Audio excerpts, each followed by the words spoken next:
বিখ্যাত এক পাহাড়ি ঝর্ণা সাজানোর চেষ্টা। মূল খবরে বা এ বিষয়ে বিস্তৃত তথ্য আসার আগে আগের মতো করছি ছোট্ট একটি রিকোয়েস্ট, চ্যানেলটি সাবস্ক্রাইব করে রাখার। অনেক দর্শক বন্ধু নিয়মিত ভিডিও দেখছেন চ্যানেলে, কিন্তু সাবস্ক্রাইব করছেন না।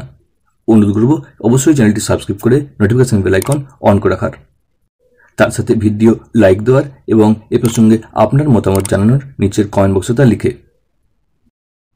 চারধার পাহাড়ে ঘেরা, সবুজ প্রকৃতি বিরাজ করছে আনাচে কানাচে, আর তার মাঝে একটি ঝর্ণা, দেশের সর্বোচ্চ ঝর্ণা।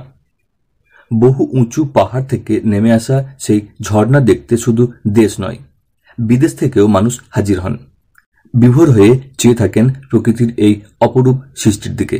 সেই জলের তলায় দাঁড়িয়ে ছবি তোলা, দূর থেকে পুরো ঝর্ণার আপাতমস্তক ক্যামেরাবন্দি করার পালা চলতে থাকে। পর্যটকরা এই ঝর্ণার টানে হাজির হন এখানে। সেই অন্যতম পর্যটন আকর্ষণ ঝর্ণার জল আসার কথা পাহাড়ের উপর থেকে, প্রকৃতির আপন খেয়ালে। কিন্তু সত্যিটা একদম অন্য কিছু।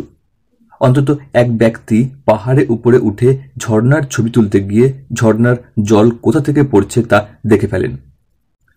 দেখেন, পাহাড়ের পাথরের ফাঁক দিয়ে সকলের নজর এড়ানো একটি পাইপ দিয়ে নিরন্তর জল পড়ছে নিচে, আর সেই জলেই সকলে ঝর্ণার জল ভেবে আনন্দে মেতে উঠছেন।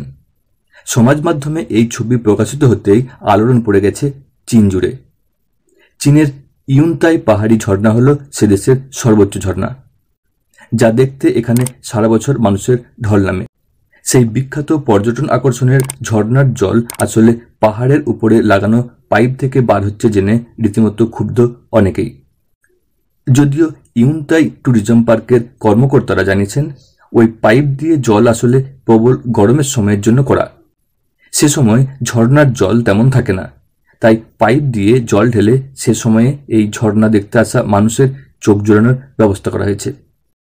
কিন্তু সে ব্যাখ্যায় মানুষের ক্ষোভে তেমন জল ঢালা সম্ভব হয়নি।